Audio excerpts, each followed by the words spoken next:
I'm really glad to be here and to be in some way or other associated with this wonderful museum. I've been impressed certainly by the staff, by the people that are associated with it, and it's been a real delight for me to let this place start growing on me. And I am glad to be here to make this presentation. About 1988 or so, I was living in Los Angeles, or outside of Los Angeles, I lived in Redlands, working as a university administrator. And for someone who came from Okanogan County and then moved to LA, you could imagine there was a little bit of, I don't know, alienation, I guess. And I was in charge of 54 different accreditations for the university, imagine, and all the files and all the urgings that people get their work done and things like that. And so, occasionally I grew homesick. I was reading the LA Times one day in my office and came across a picture that was on the front of the LA Times book review. And it was this picture. And I looked at it and I thought, what? That does not look like anything associated with Los Angeles. And I read the subscript below the picture and it said, this is Judge William Compton Brown in Okanogan, Washington, entertaining his dog Mickey. Well, why would it be on the front of the book review? Well, we'll go on to find out here soon. But I want to talk to you mostly about this particular photographer who took this picture, who has since become one of the most, I think, unique and kind of important chroniclers of the photographic history of the early 1900s in the frontier, as much as it still existed, portions of Washington State. He has exhibits, there are exhibits of his work up now in the High Desert Museum outside of Bend, and there are others coming up and many other kinds of events associated with him that have really picked up this year. Let me just show you some pictures and let's talk about them. I first of all want to tell you, please feel free to interrupt me, and I look forward to taking questions at the end as well. Is this Michael K? Can you hear me all right? Okay. There's William Compton Brown. He died in 1963. He was one of my father's patients. My dad practiced medicine up there. Now, I wish these pictures were bigger and closer and everything else. But if you look at that picture, one thing I want to ask you is, what sort of relation do you think there is between the photographer and the subject? What kind of, if you're in the studio, what creates the relation to make images like this? They look really comfortable. Don't they look comfortable? Delightful. The light, yes. You don't see many pictures like this from the studio era of early 20th century America. Not many at all. Closer yet. I love this. I love this little triptych here. The father and his son. The dad grabbing his son and holding him like that.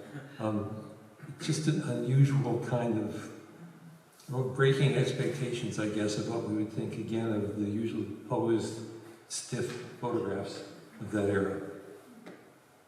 And what would make a subject do that? Really, I just can't help but feel better when I look at Frank Matsura's photos. Well, what book was being reviewed in the LA Times? It was this one. Frank Matsura, Frontier Photographer, by a woman named Joanne Rowe. She had discovered him when she was writing a book called The North Cascadians, about the people who settled the North Cascades area of Washington State. And as part of her research, she heard about this man who lived in that region, and she got fascinated by him, and she created this book.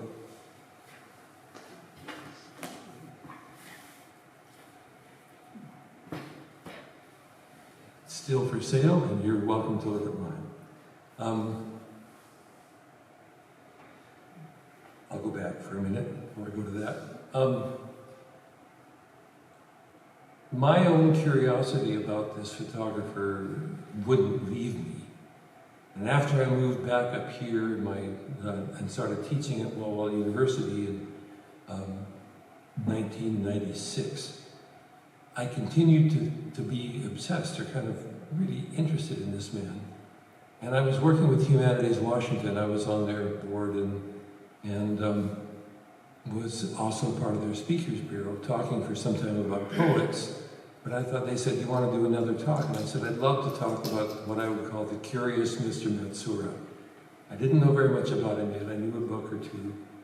And so I proceeded to go up to the Okanogan County Historical Society and look in their files and look through the archives at Washington State University and become very interested. And when I was doing that, when I was in the State Speakers Bureau talking about Mr. Matsura and all I knew of him then, a woman who's a very established independent documentarian, a woman named Beth Harrington, came to see me. This is in 2001. And she said, I'm wanting to make a documentary film about this man. All she knew about him then is that she had been in an exhibit in the Portland Art Museum of photographs of Northwest natives, mostly Edward Curtis, other people like that, and had seen a few pictures by Matsura, and she couldn't get him out of her mind either. So from 2001 until 2025, she has worked on, sporadically but very intensely, on a documentary about Frank Matsura.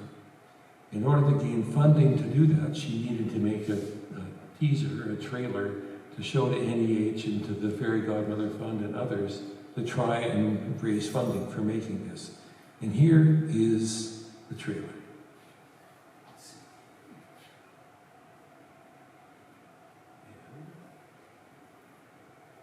How do I push on this thing to make it work? Thanks.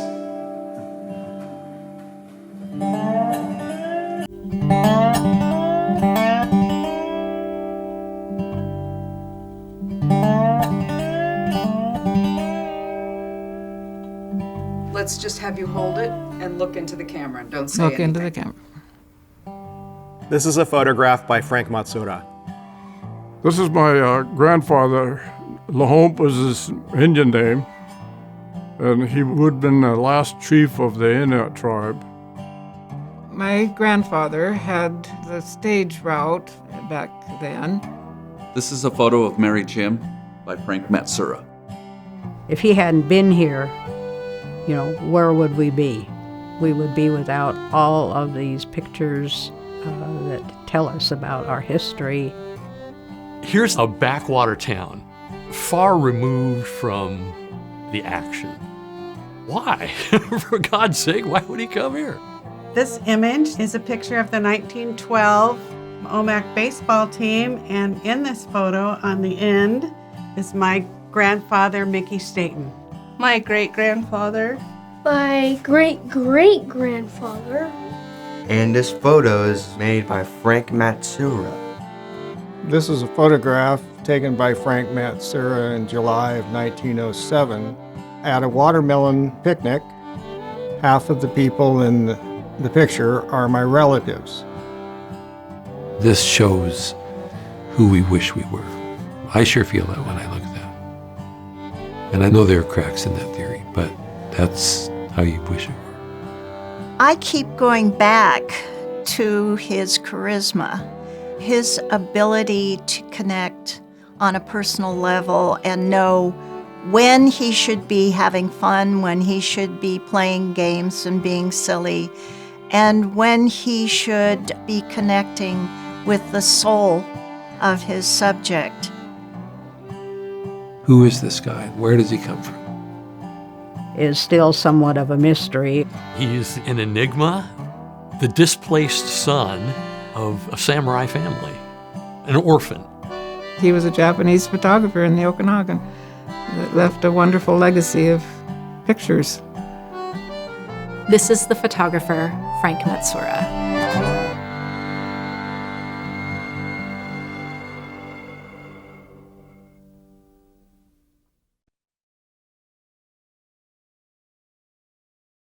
Now, if you don't know where Okanogan County is, if you've not had the privilege, the delight, the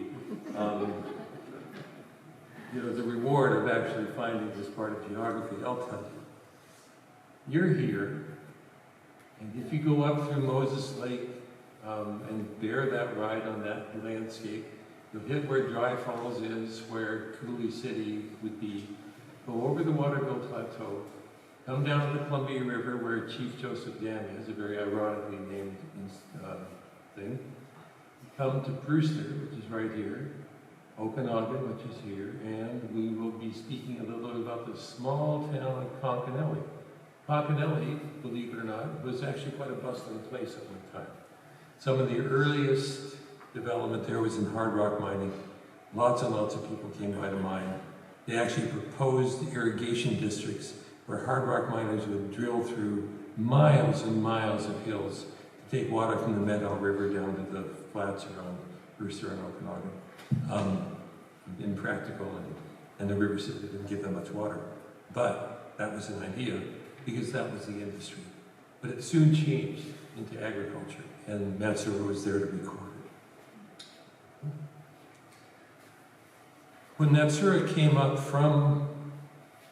from Seattle, over the pass to Wenatchee, he would grab, and that was on train, he then would get the riverboat up the Columbia River and be in some ways ferried up by mule teams to get over some rapids and so forth, to get to this little town of Brewster. Well, Brewster for me has a kind of holy ring. If heaven has anything close to Brewster, then I'll try to be a better human. And it looks like this. I grew up, that's part of our ranch right there, and it goes down toward the river. That's the land I grew up on. When Matsura first arrived, of course, there's the river, there's the ferry from Wenatchee, there. This ferry boat would go for about maybe a month at most up the Okanogan River while the river levels were still high enough. Otherwise, things went by coach. Maybe one of Matsura's first photographs of the area was this one. This is a photograph of the stagecoach, or the stage master's home and barn. That woman in the red that you saw, her father ran that stage. And this is where you stop to get fresh horses and to get a meal. You can see, if you can see this picture clearly, that this is the coach down here and people are waiting for him. He's gone up the hill to take a picture. But that's the area, the Okanogan River is right there. And it's a very slow river. It's contrasted in many ways culturally and scenically, certainly with the Meadow River, which is over a little bit. And that's where everybody wants to go on cross-country ski and spend money, but not here. When Matsura first arrived, he was initially noted for his stature. As you can see, he's not very tall. He's about as tall as his camera outfit. But he lugged that big camera outfit all over the hills. He took photographs unimagined. The man who worked for the Forest Service went through and did a 100-year comparison with what he photographed and what he as a forest ranger photographed. And there were many, many images that just showed that he walked everywhere with that great big camera. And most of the images we have are from a glass plate camera. He had a small handheld Kodak, but that Kodak had to be mailed to New York, camera and film, in order for it to get developed. And all the photographs that we have now recently developed in the archives come from glass plates. This is Chelsea Woodward, by the way. He's worked with the U.S. Geodetic Survey with Matsura photographing alongside. Yeah. Yes. Sorry. What you just said, are you saying that there were a lot of glass plates that haven't been developed or printed? When Judge Compton Brown died, long after Matsura died in 1913, 50 years later, Judge Compton Brown died, and he had all the plates in his house. They'd never been developed. Wow. And all those plates were divided between the Okanogan County Historical Society and the Washington State University Archives. And you can go online and see many, many, many photographs through WSU. And the same if you go to the Okanogan County Historical Society and look at theirs. But they were all, as long as you ask me, I'll tell you a little bit about this. I do want to have time for questions at the end, but the person who developed them was a man named John Andrist in the late 1970s and into the 80s. He developed the ones from Okanogan. He was the editor of the OMAC paper. And he would stay up at night developing these plates, and once he started doing it, he said, I started feeling like this man was my brother. He developed, and many, many people do, a really close feeling with Matsura and the kind of pictures he took.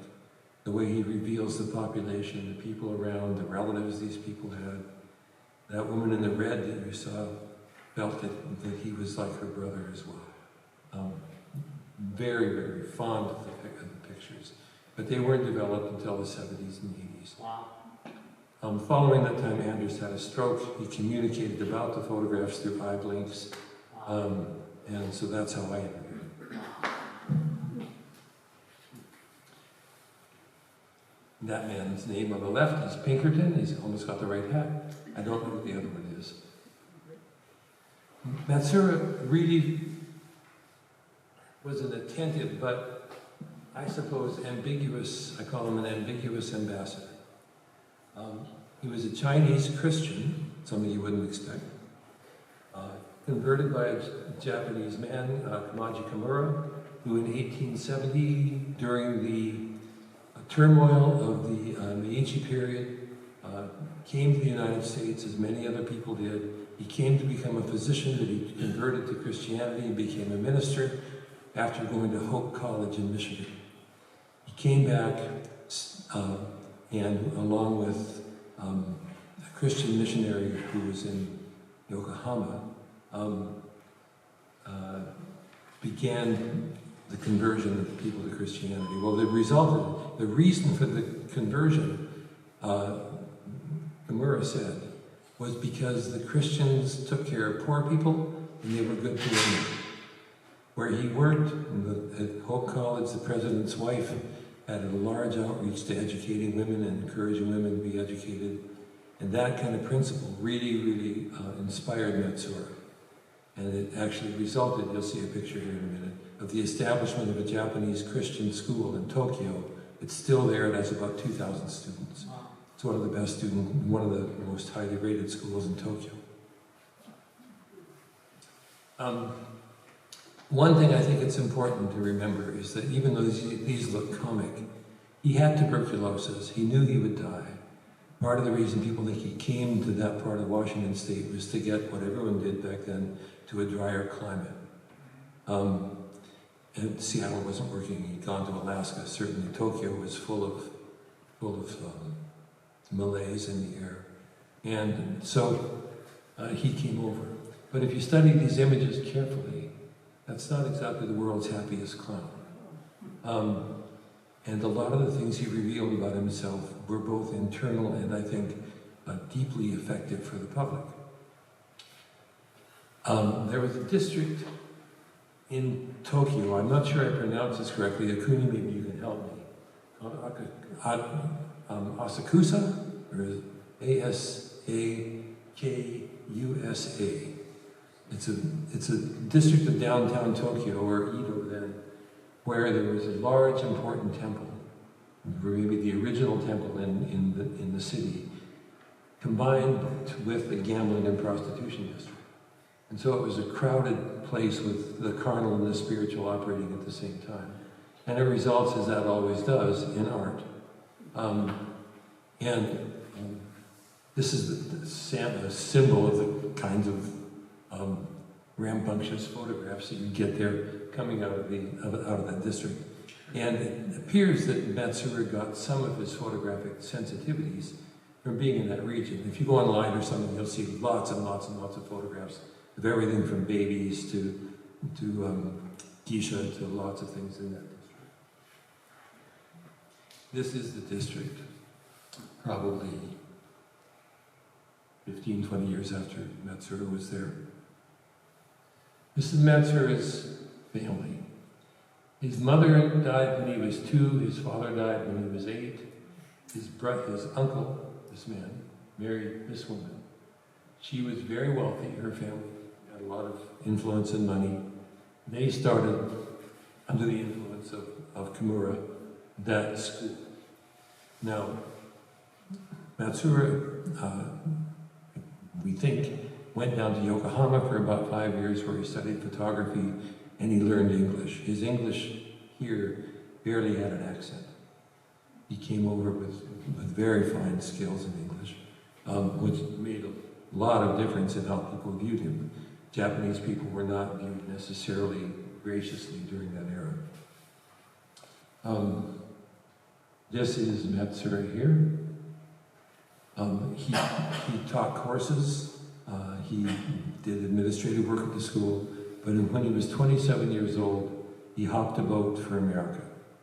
It said that his aunt followed him down, begging him not to go, but he went. Where did he go?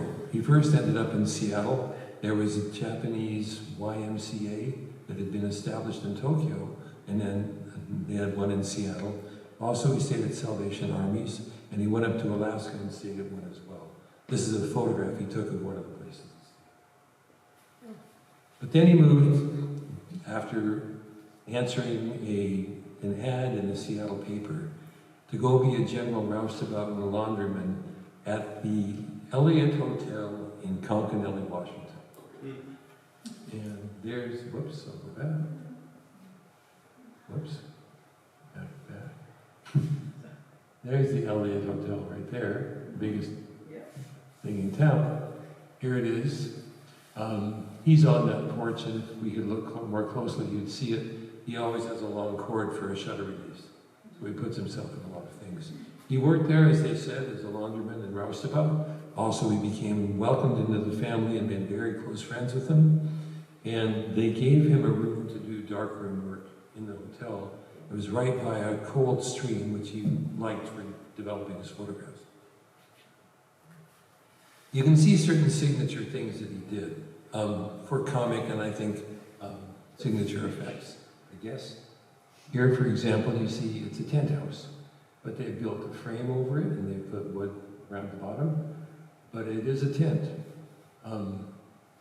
They've given it a window, but in the window, there are people looking out at the camera. And they've made this little boy into a prized part of the catch.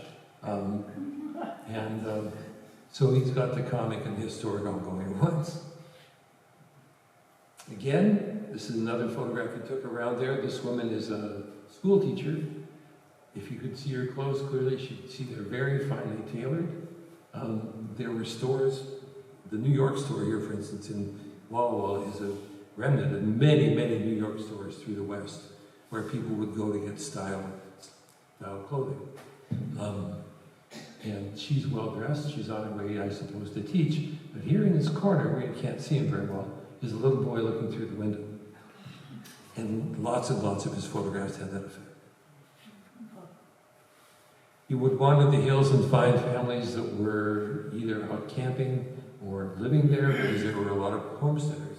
My sister's here with me, and when we were children, we lived on a section of land that was fairly large, but all through it there were little, maybe a lilac bush, maybe an old dugout, where people had tried to make a living on 160-acre plots. It simply was no place to do it. You couldn't do it there. But these people are up there. You can see they have a bunch of game birds they've shot, and they're going to eat them. A lot of the photographs, and some of these might have come from not glass plates, but many of the people there kept Matsura in mind because his pictures were in scrapbooks. And there are, like Georgine Fitzgerald, the woman with the red in that last movie, she first was aware of him because their family had lots and lots of postcards that he'd made his photographs, and they were in the family albums. I like to try to make connections to say, why did you put all these things together? Although I look at the pictures on my own office wall, and it's an exercise in why did you do that? So, but here these people are cattlemen who would drive cattle from that area to a little place called Leahy Junction, and then take them down either to Walla Walla for slaughter or drive them over some long pass. That's what these guys are doing. Then there's cattle down there, feeding them hay. Taking a lonely cow back to where it's supposed to be. I don't know why the others are here. We'll see. He lived there in Concanelli from 1903 to 1907. There was a reservoir there because they had had a massive flood that had wiped the town out. They said about 12 feet of water came down through the town, destroyed it. So they built this reservoir. From the reservoir, the government wanted to build a whole aquifer system down to water the orchards that were down along the Okanogan River all the way down to where the Columbia River is, called the Flats. And so he was commissioned to be the photographer, and there are hundreds of photographs he took of this project. And here's the flue heading down toward the Flats. Some of the hard rock miners got to work there. They drilled through rocks and hills to keep the aquifer going down. You can see Matsura there. He's sitting there with a very long cord, taking his own picture, blending into the landscape. This is part of the canal. It took a great deal of labor. There are pictures of many, many, many tents lined up where the laborers were working to build all this thing to get the water down there.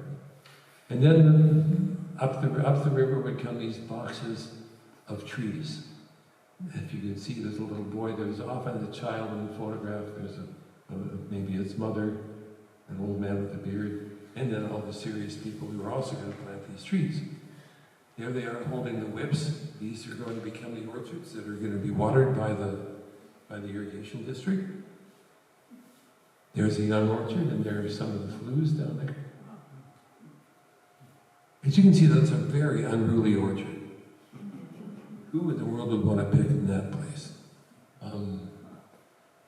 It's not well pruned. You know, there are pomological things to learn about orcharding that the region has developed to a high degree since. There's Frank in front of a young apple tree. Now, he moved in 1907 from Concanelli down to Okanogan. It was part of the reason was Concanelli was prone to fires and floods. So they made that the new county seat. It was a brand new little town.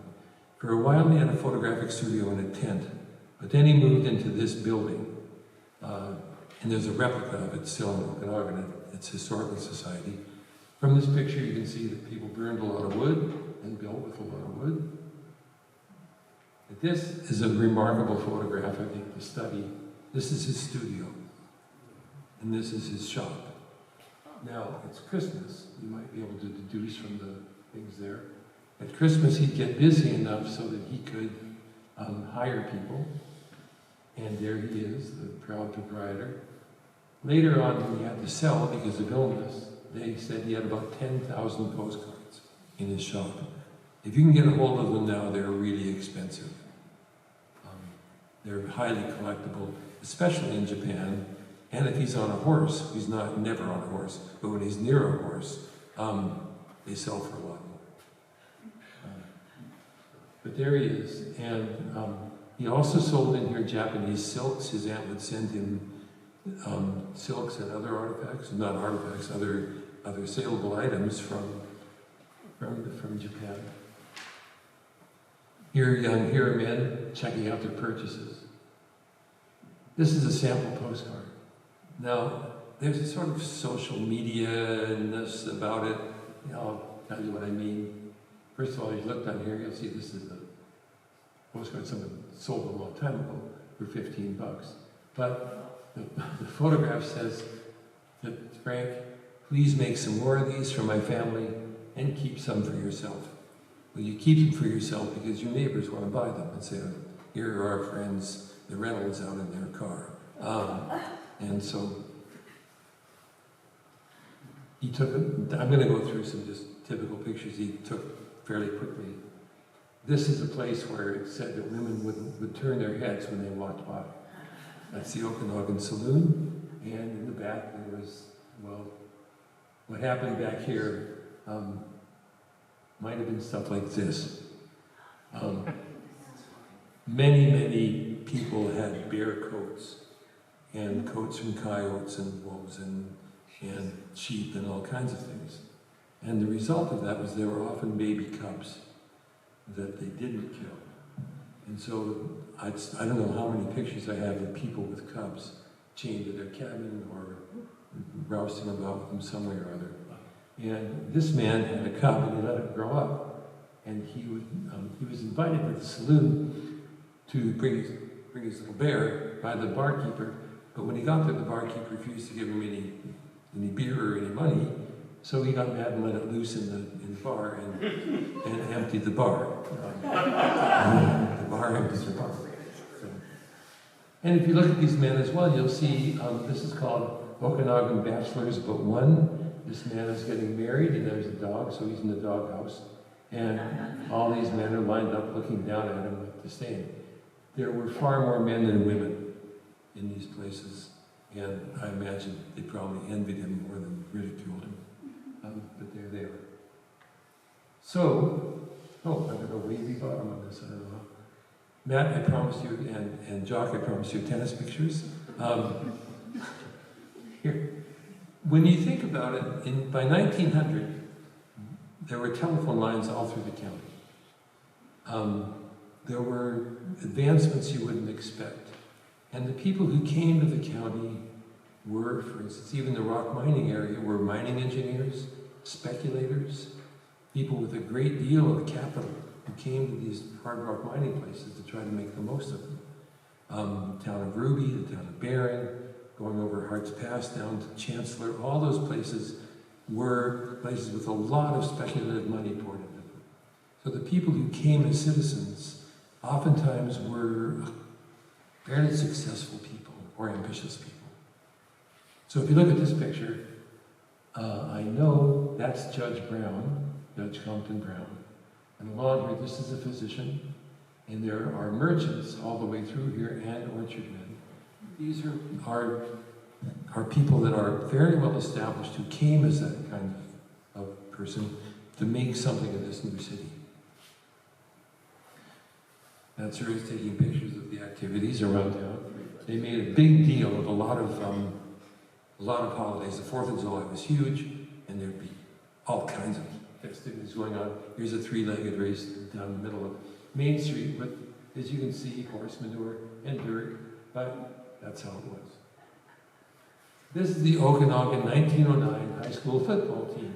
And if you didn't have a helmet, you wrapped a blanket around your head. And many of the football teams show these makeshift protections that people would make. This guy, I don't know where he got it. It looks like here at Water Wings, but he's got pads there. And they were coached by Professor Slaughter. That was his name. This is the champion basketball team from Concanelli, the women's basketball team, the precursors to the Fever and the Seattle Storm. And of course, they dress like that for their games. These women are cheering on a baseball game. Love that picture. And these women in their cumbersome swimming outfits are diving into the Okanogan River. Or jumping. These people are sledding downhill toward Frank Matsura's shadow. And there were lots of bands and choirs and things for local entertainment. And here he is posed with a melodic, I'm not sure what kind of, it looks like a little baritone. And this sash was made in Japan and sent to him. It says Okanagan Military Band. This is the sheriff of the county, or the high-ranking policeman in the county, all there. And I don't know if any of you grew up where people kept ice under hay or straw or sawdust or something like that. This is the winter ice harvest for summer's cooling.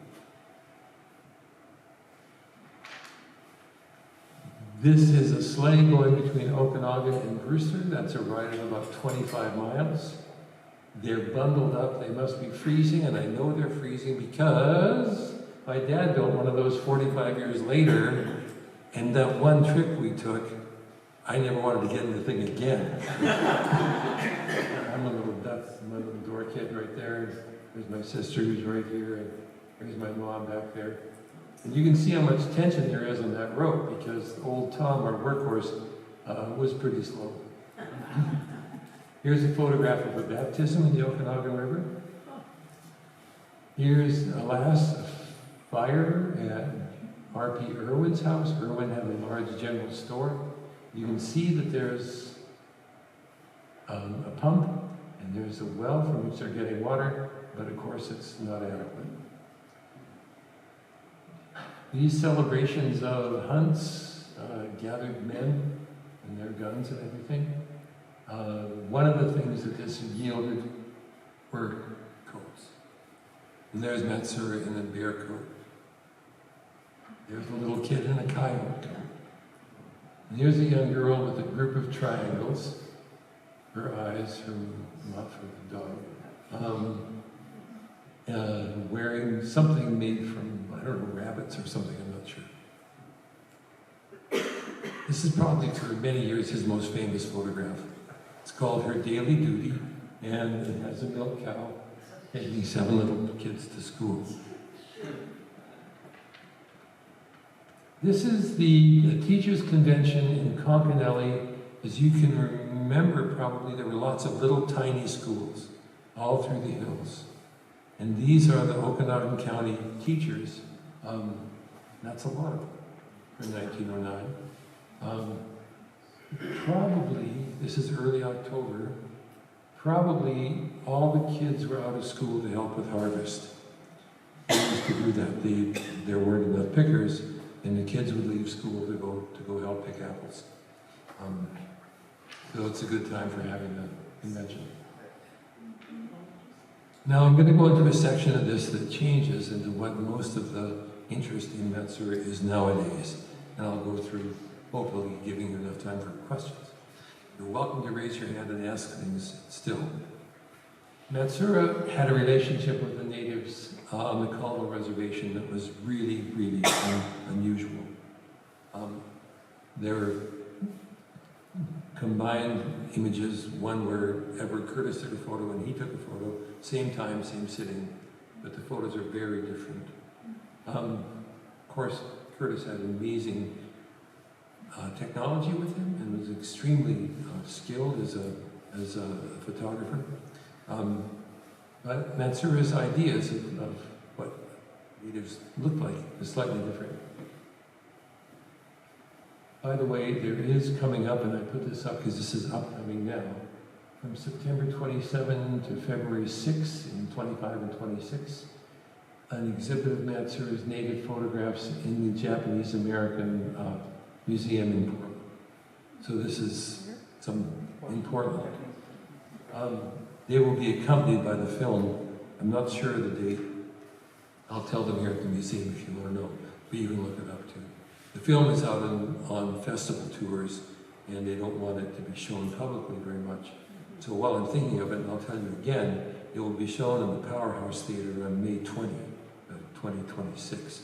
It should be out of the festival circuit by then, and we've arranged to have it shown at the Powerhouse Theater on May 20.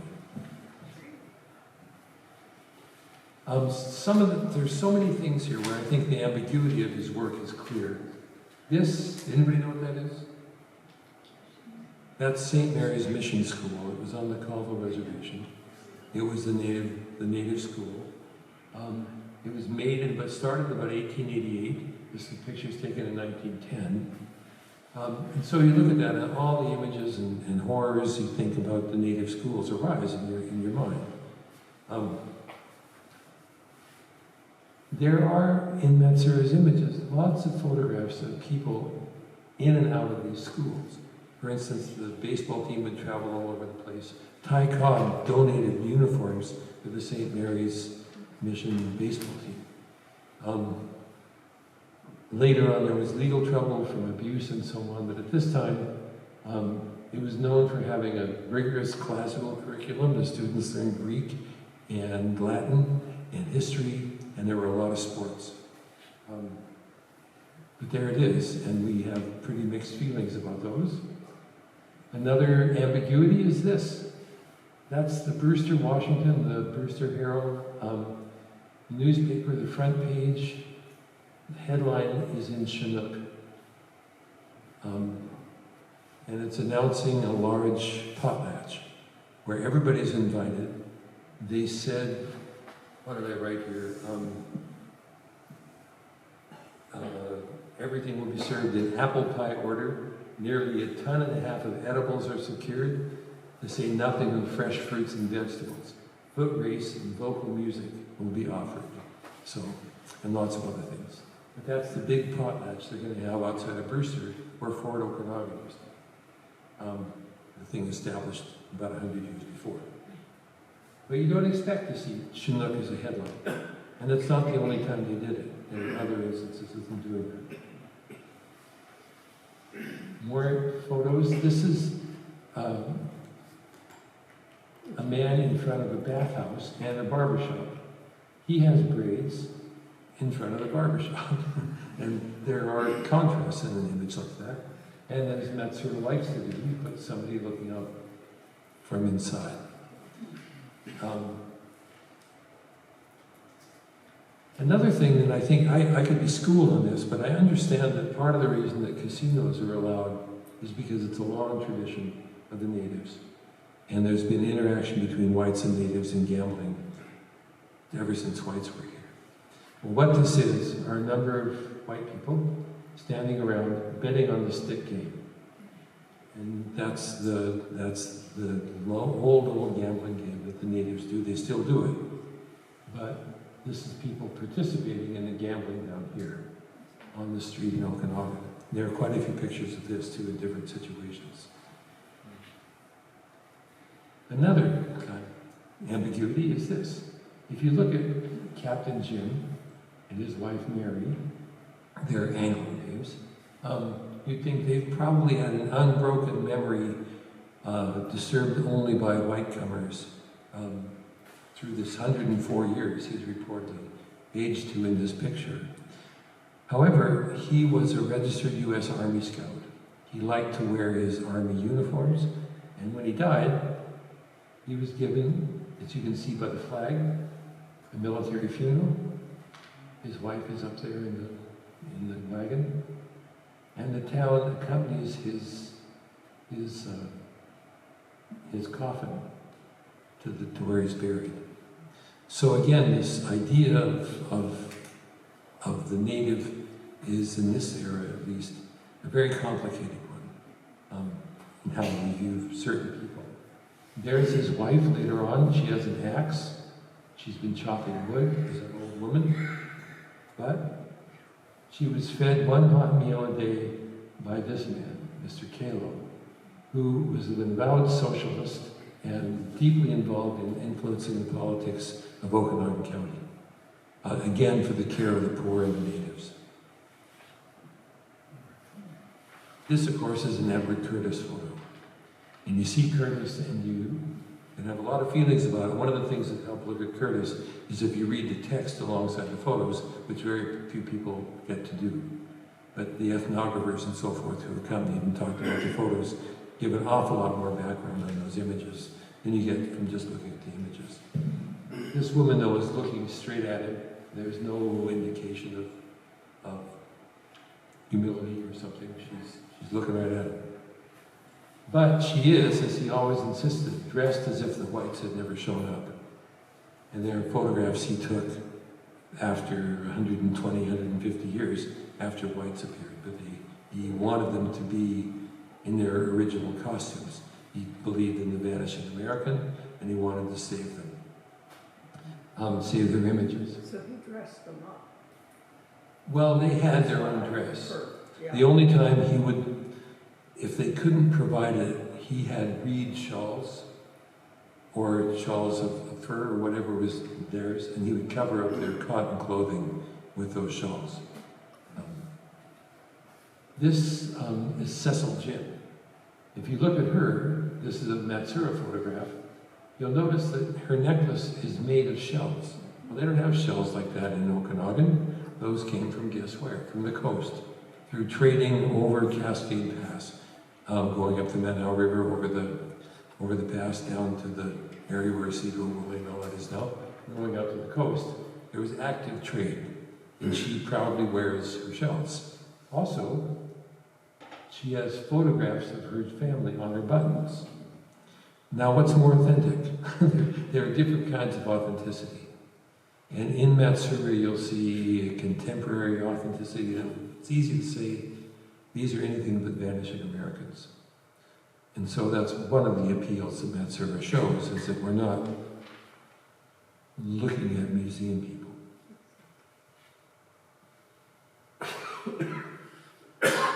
And another,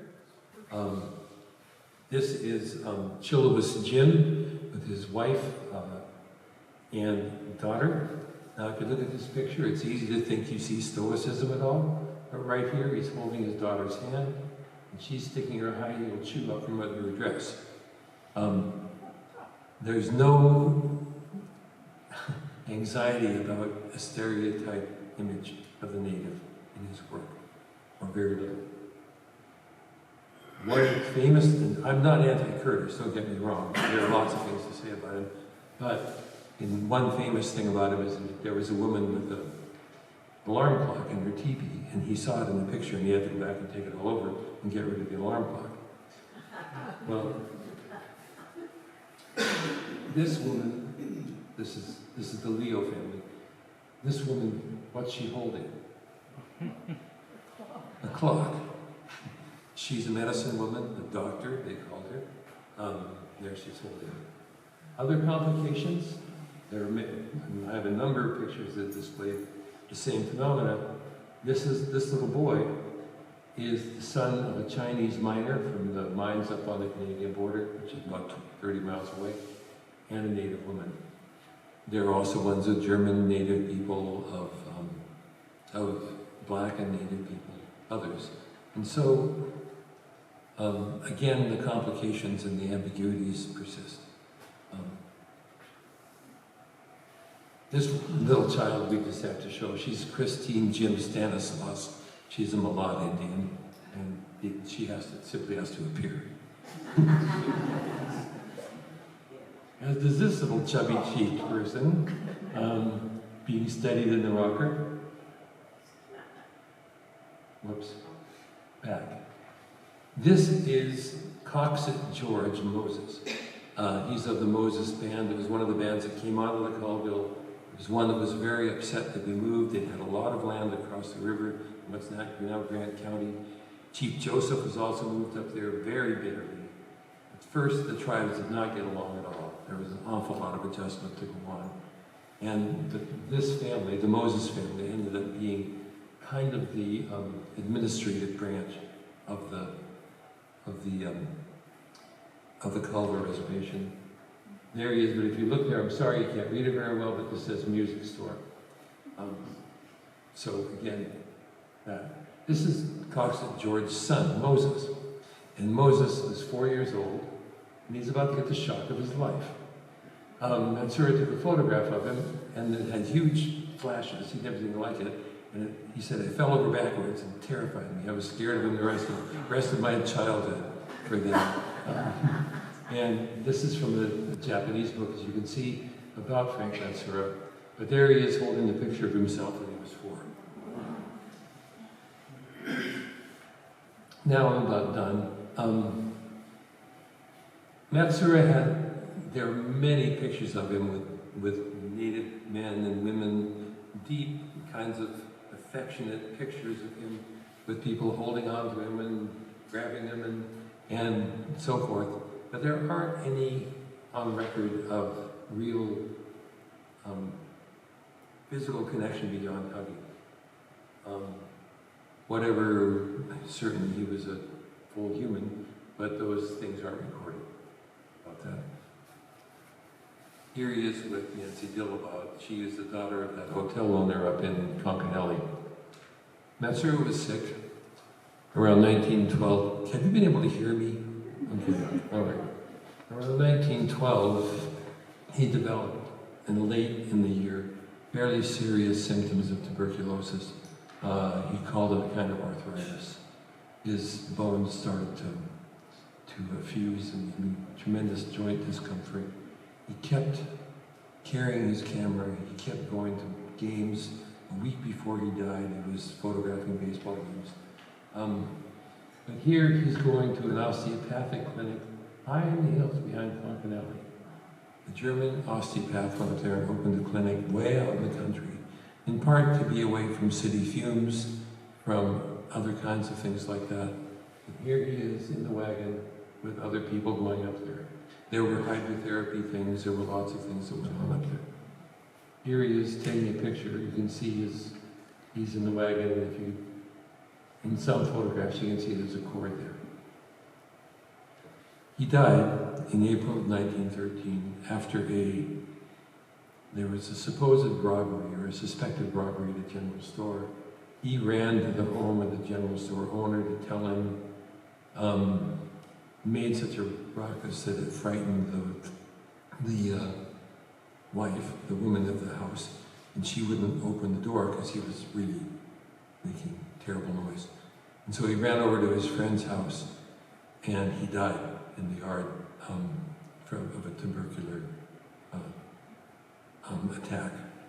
But when he died, this is where his funeral was. If you do see the film of him, you'll hear his obituary. He was likened to Moses, who went into Egypt and established himself there. There's a long, really beautiful eulogy for him. You can read. He's buried in Okanogan.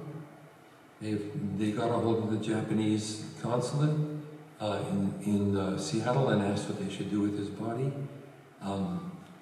And he had written, they found that he had written that he felt he lived in his home was in Okanogan County. He's buried in the Masonic Cemetery there. And that's this is the home of Judge Brown. There, he's the man who thankfully kept all the images. And without him, without that care, we wouldn't have any of these. In Okanogan and Omak, when you go there, you'll see murals on the sides of buildings, or this one in front of the school, of the kids. There are the books. There's another book. All these available. That's another. So that's kind of the end of it. What I'm going to do now is show you what the trailer for the movie is now. We showed you first of all, the trailer we made to get money. This is the one for the extended movie. So here we go.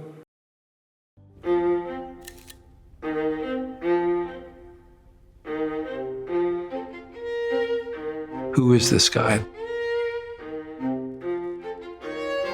He was a Japanese photographer in the Okanogan. He's an enigma, the displaced son of a samurai family. Almost nothing is known about Frank Matsura in Japan. Why? For God's sake, why would he come here?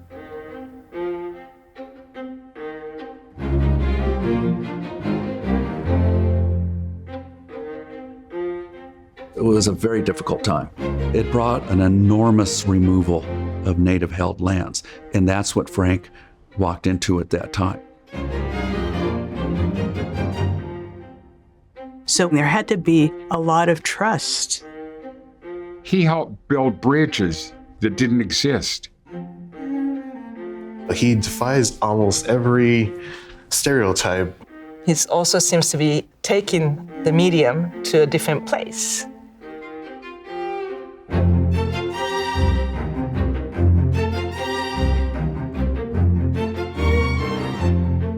I love this picture. It is just a pure joy. Half of the people in the picture are my relatives. This is my grandfather and the last chief of the Inuit tribe. This is a photo of my great-grandmother, Lucy. This is my aunt. My great-grandfather. My great-great-grandfather. And this photo is made by Frank Matsura.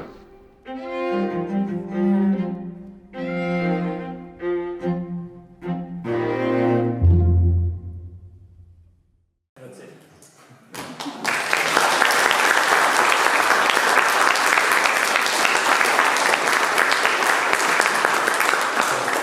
This is supposed to go from 5 to 6. It's 6, but I'll be glad to answer questions if you have any. So, Yeah. how old was he when he Well, that's a good question. He came. Wait, what was the question? How old was he when he died? He was 27 when he came. And he lived in the Okanogan for 10 years, from 1903 to 1913. But there is disagreement on how old he was when he died. He was not 40 yet. He was in his late 30s. That's kind of what we know. Yes? They said that he was a Japanese photographer, but he was really Chinese. No, he's Japanese. He's Japanese, yeah. Yeah.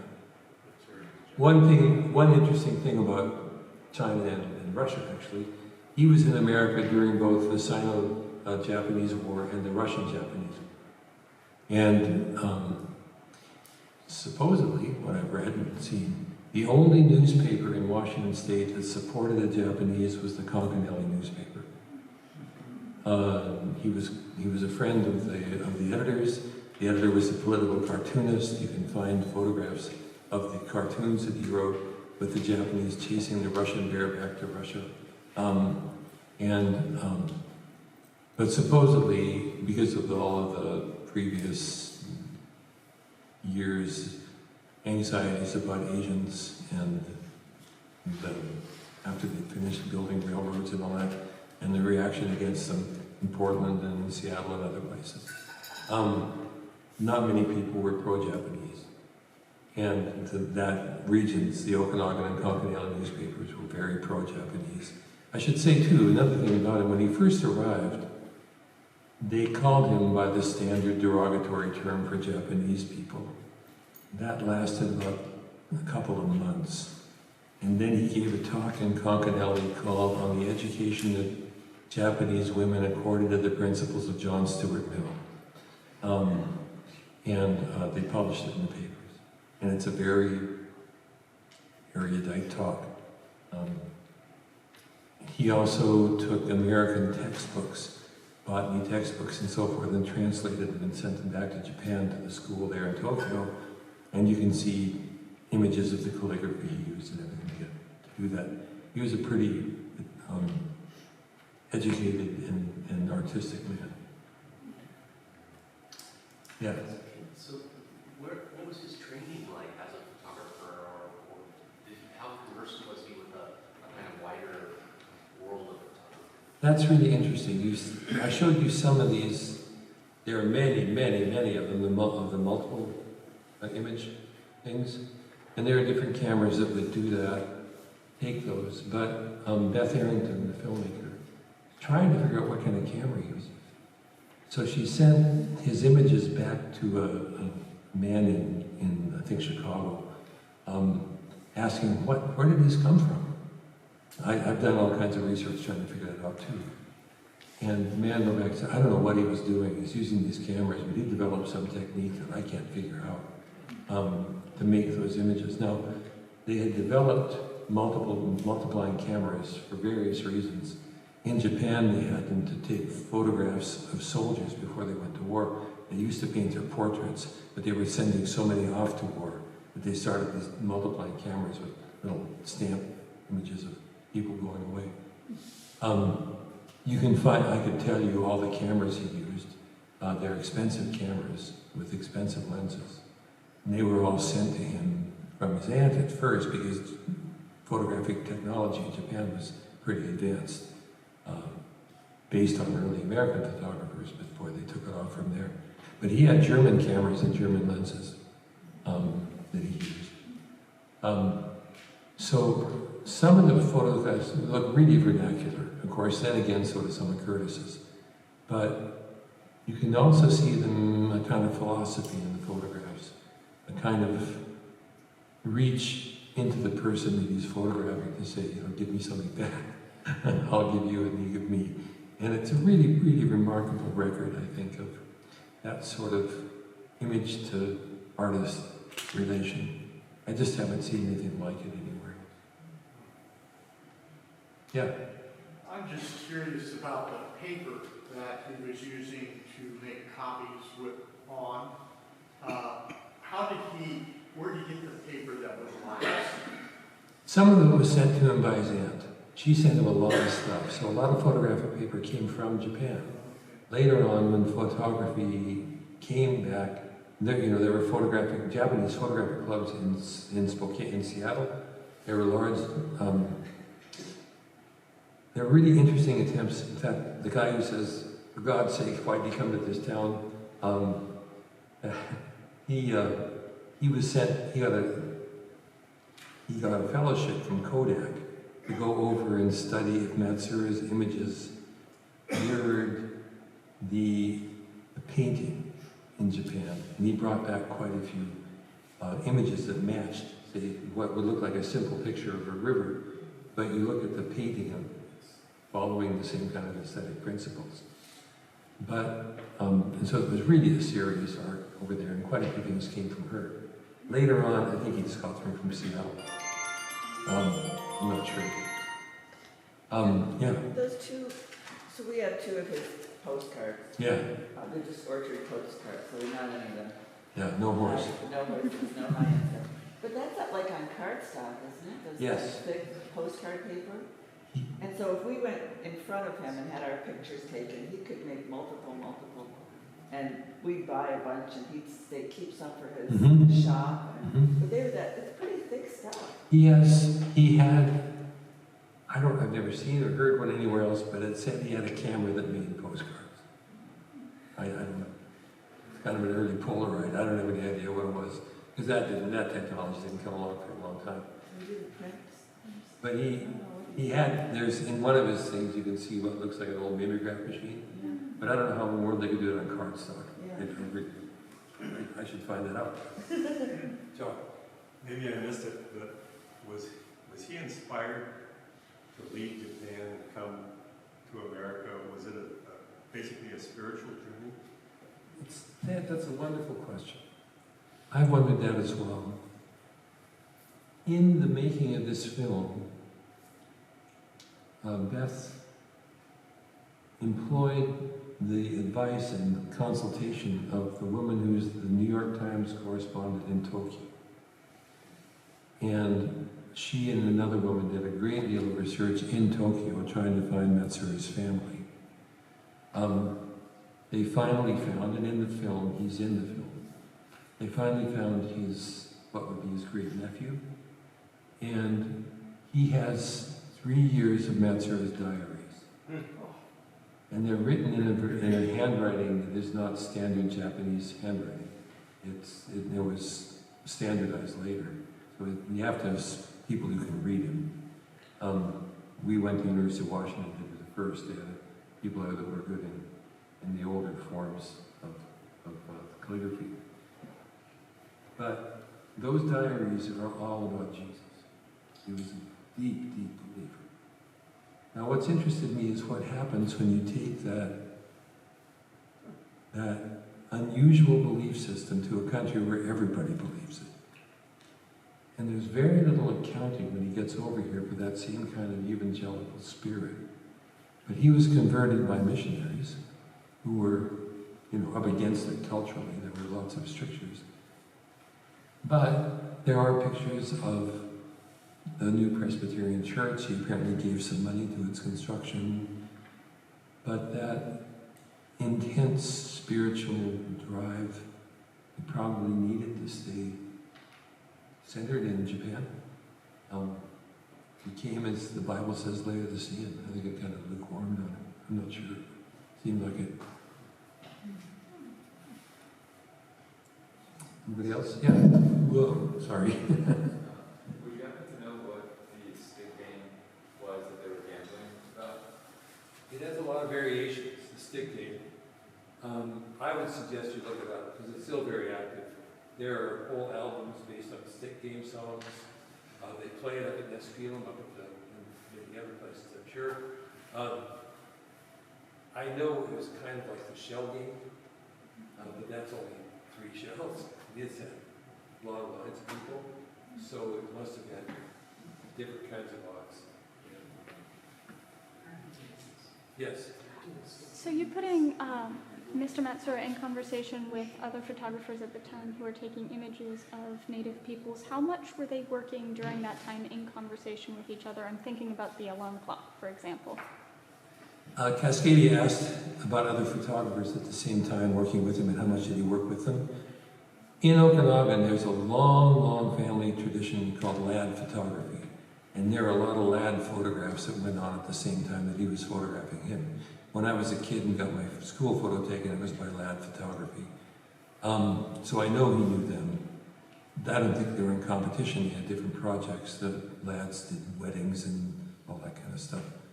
But they must have had some way of sharing technologies, and I don't know what that was. Curtis was around a little bit. There are pictures of a large potlatch up in Nespeon with many, many teepees in a circle and horse races and stuff. Curtis has a photograph at the same time that Matsura took his. I imagine Curtis had all kinds of people with him. He had the ethnographers and the photographic assistants and everything else. There's a really interesting book published by the University of Washington Press called With One Sky Above Us, Photographs of the Colville Reservation. And there are quite a few different photographers that represented in that book, including Matsura. And it's published about the same era. But its focus really is on the relations between the tribes when they had to come together. So there are quite a few. They're in that book, and it's worth getting, called With One Sky Above Us. It has multiple photographers. He had to be talking to people to know what the technology was and to be find out what the latest was. Yeah. I don't want to keep you here longer than you want to be here, but I'm glad to keep answering questions.